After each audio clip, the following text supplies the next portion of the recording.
This is the big one. GB News can confirm that Andrew Mountbatten Windsor has relocated to a property on the Sandringham estate belonging to His Majesty. Instead of departing in shame, Andrew vanished. Andrew Mountbatten Windsor silently left Royal Lodge, the 30-room Windsor Great Park estate he had inhabited for more than 20 years under increasingly contentious circumstances, in the early hours of February 2nd, 2026, without any notice, cameras, or daylight. The timing of the leave was purposeful.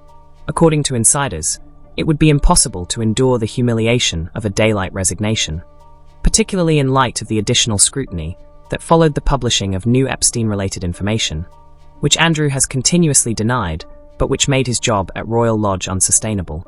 In sharp contrast to the public life he formerly lived representing the monarchy, what had once been a meticulously planned, gradual withdrawal suddenly turned into a frantic retreat, carried out in near-darkness vehicles moving covertly, lights kept low, no farewells said.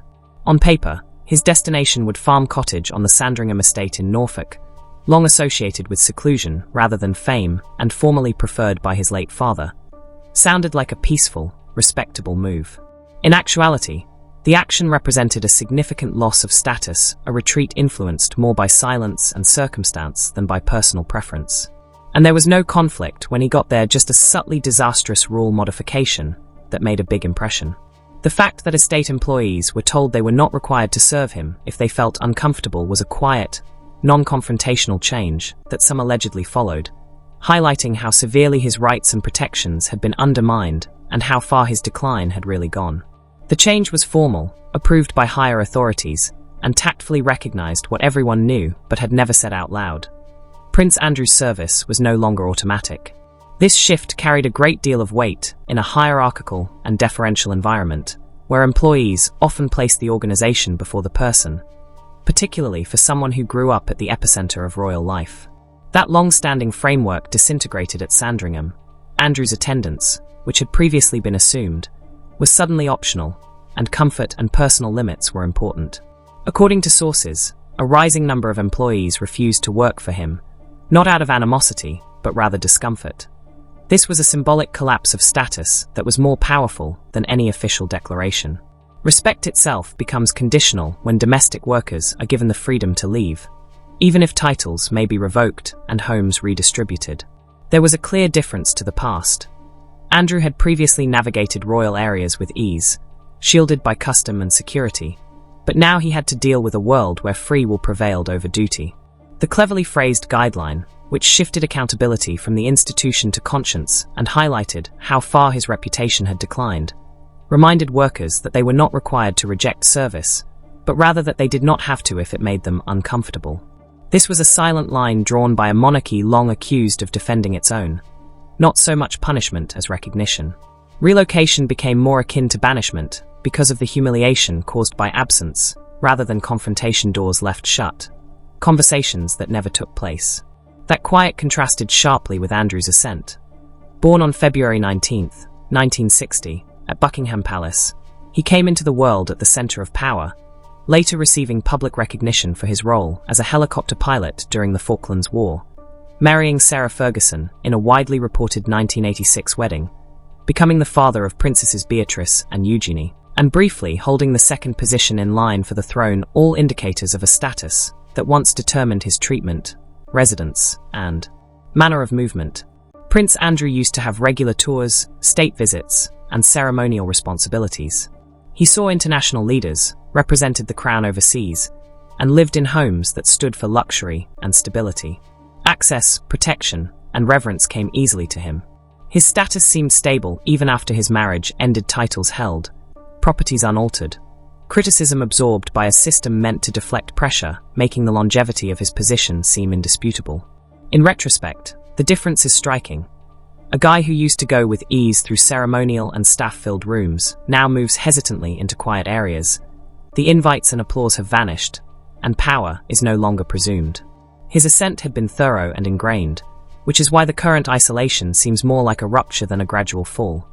Trust solidified into entitlement, safety became a given, and bonds were forged that would not erode with time. When Andrew consented to a broadcast interview with BBC Newsnight in November 2019, which was meant to highlight rather than diminish his ties to Jeffrey Epstein. That vulnerability finally broke. As he refuted the accusations, viewers concentrated on what was lacking compassion for the victims and recognition of wider harm and absence that characterized the show and led to a quick, harsh response from the public and media. What started out as damage control became a case study of crisis management gone wrong, escalating rather than reducing worries. Within days, the repercussions were inevitable when Buckingham Palace declared that Andrew would resign from his position as public servant. Although Andrew's public role had been officially reduced by early 2022, carefully worded to indicate a brief break from responsibilities rather than a termination, the effect was seen right away. His status had changed from contentious to unsustainable as a result of the consequences from the BBC Newsnight interview, which also eroded the protective distance that rank had previously provided and removed him from the public-facing responsibilities that had long characterized his existence. Every word became a fresh scandal, and every quiet became a question, as attempts to control or explain the situation only increased scrutiny. The instant captured on television became into a benchmark, a gauge of his credibility, responsibility, and judgment that followed him non-stop. Consequences were subtly developing behind the scenes. A litigation dispute that had followed him for years came to an end in February 2022 when he and Virginia Giuffre agreed an out-of-court settlement. The settlement did nothing to stop public scrutiny. Despite the fact that it included no admission of guilt, and that its financial terms, estimated by some accounts to be as high as £12 million, were never formally published. When 41-year-old Giuffre committed himself in April 2025, the issue became even more terrible. The focus shifted from finding a legal solution to the significant human cost and growing anxiety about Andrew's conduct. Her post-mortem book, Nobody's Girl, which was published later that year, used her own story to reframe the accusations, reviving public discussion and media attention. The palace was under increasing strain as each development limited Andrew's choices and highlighted how far his reputation had fallen. Expectations of calming the dispute vanished, and examination returned with fresh vigor, this time tempered by sympathy for the author rather than cynicism. By late 2025, the rising perception that Andrew's affiliation itself had turned into a liability had reached a critical point.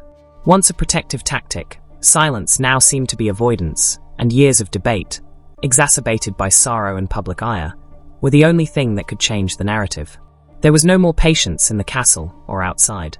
King Charles III took the unprecedented step of removing Andrew's remaining titles on October 30th, 2025. This decision was made without any fanfare and was made clear in a short royal statement. Andrew was no longer a prince or the Duke of York.